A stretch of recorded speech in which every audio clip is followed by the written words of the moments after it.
Navyokupenda huongezeka zaidi kila jioni.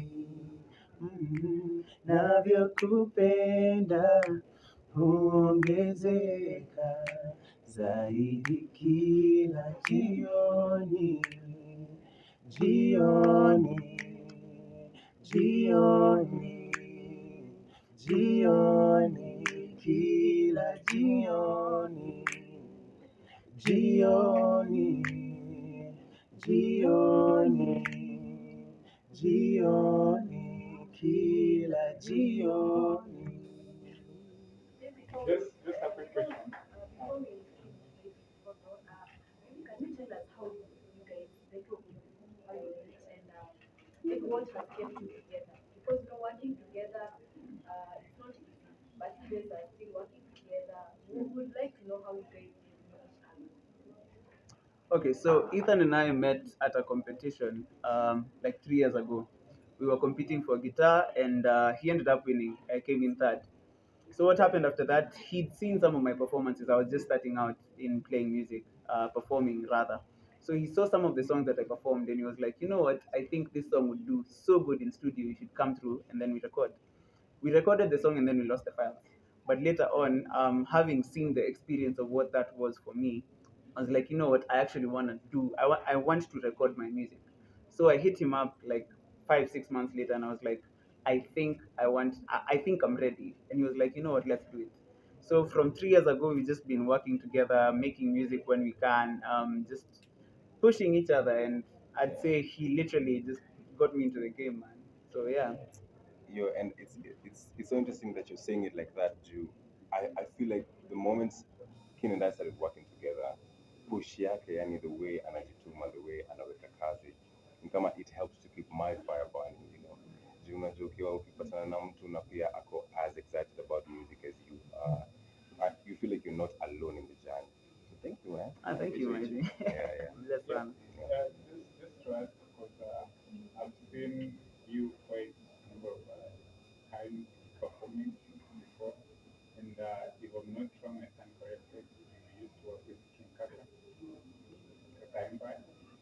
Yeah, so how is it from when you started to now? And number two, what because Sauti Sol has announced their they're closing down Sauti Sol. Do you think the next Sauti Sol are you taking the space, or who do you want to take the space if it's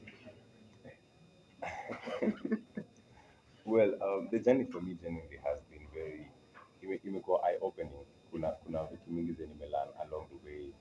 Kuna so many people wenye nimemeet along the way. So hapo tu naweza sema journey imekuwa poa. Just isn't too much into the details. Lakini about the second question is Sauti Sol? about South Sol. Huh. Well, I feel like I genuinely, I really love Sauti Sol, obviously, manze, and vitu wamefanya for the industry. But labda ni juu we are not particularly a band. Band, yeah. So ni ngumu kusema we are the next Sauti Sol, but na feel wametengeneza a very beautiful way for everybody. Yeah. At least hivyo sina maanisha we can also create things now from unajua penye wameiweka. Yeah, tunacheki standard yenye wamefika, and we are like, okay, if that is achievable, what more can we achieve with the amount of time that they have? And pia inatupea two goals, tunaangalia tuko like, okay, wamefika level fulani, it's only fair that we surpass that, because it's eye opening for the generation yenye itakam, so that 10 years down the line when people look at us, they're like, you know what, Ethan and Kinoti got to a certain point, I think it's about time we surpassed it, just to bring that culture, to bring that psyche, yeah. You know, vitu zingine ziache kukaa unachievable, like playing stadiums and doing all these things that are done around the world. We want to make them happen, and I feel like it's about time we got to doing that. Yeah. The reason why I've said Sauti Sol is because the genre that you're doing is almost the same. You're doing a genre that almost looks the same as Sauti Sol. Now, do you think wow wakibeka and of course they're going to be single artists, do you think that you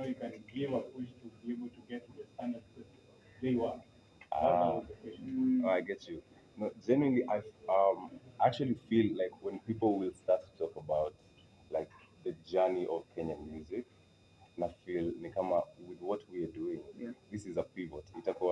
Kutakuwa na very significant moments of time that people will be talking about, and this moment, two independent artists, yani wenye we're not even trying to be mainstream, filling up stadiums, Yeah. filling up malls hadi zina shut down. Watu watakuwa wanaongelelea about vitu kama hizo, and one of those things itakuwa KICC. So I feel like tuko genuinely in that trajectory and in that space already. Yeah. Yeah, what It can only grow bigger, and I feel like Friday for us is the beginning of something new. Yeah. Not only for us, but for so many people. The levels to which Kenyan music can, the heights to which Kenyan music can go to, itakuwa so clear that by the time tunaangalia back on Friday, on Yeah. Saturday or Sunday, people will be like, you know what, we as Kenyan artists can actually do it. Yeah. And maybe lastly, you can't go without me asking this stupid question. Uh, I know it's just a common one. Was that stage genuinely fun and people didn't give you the fact that you were expecting? Has there been one? And number two, ushai tukanwa tu kutoka kwa stage uambiwe toka. I feel like for me hizo experiences imekuwa, but way earlier on, I think like 2 years back, I was playing at a show, and then after I did like two songs, actually it's only my friends, like five of them walikuwa, and then just some few other people. It was at a club per se, and then after playing my first three songs, the person who was emceeing akaniambia ninyamaze, DJ acheze. Wase wamesema wanataka kuenjoy DJ kiasi, so that's happened to me honestly. Ilikuwa demoralizing, but inakupea tu hiyo bidii ya kusonga. Yeah. look at you now. Yeah, man. Yeah. Perhaps to add on what hizo kuamza kwa toka stage ni za comedy. Wewe hizo Yeah. ni za comedy. Yeah, yeah. Hizi za perhaps if as to add on hiyo sauti ya mambo ya sauti sol. They also work with sauti sol closely. One thing about life, the only thing that never changes is change itself. And every generation has its own Joshua. So the Sauti Soul tumekuwa nao for that while, and they've done tremendously well for industry and for Africa, and they'll always be there. What Akina Ethan and Kinoti are bringing, they are the new Joshua into the future, just like what's happening in comedy. And it's a beautiful thing to see this happening in our lifetime. Kuna any surprise acts on Friday? Of course, it's a one-man show, you of course. But after kuna ka surprise, maybe some collaboration that he's working on and what's on Friday. Mbona mtutekania kidogo angalau? Yes, ziko actually Ziko kuna kadhaa. songs unreleased zenye tutawafanyia ka spice hapo, na some of them, I think around two of them at least in my set are people that I'm sure you will love. Yeah. Ha! Itabidi Friday mkuje si hate. So another question is, this Friday, have you invited any other artists wanakuja kujoin na Yes, yes, yes. So hata exactly utakuwa na already, since tuko na collaborations released in the past, Yeah. some of them will join, and zenye tumework on tunaweza cheza a few tu za kuonjesha. Yeah. Yeah, na yeah. Wakenya sana wangependa kujua the type of music yenye mnacheza, maybe is it gengetone, is it amapiano, ama what type of music? Well, personally, ni like a yangu naita sway, so ni kama Swahili na R&B na neo soul, but over time I feel like the more tunafanya kazi, the more itaenda ikijidefine exactly what the music is. Yeah. For me, it's also just a fusion of Afro soul and just R&B, just trying to quote unquote Africanize it, just find a way to express ourselves within the R&B and Afro soul space. Yeah. Thank you. I think we can finish that. Finally, do you know the future?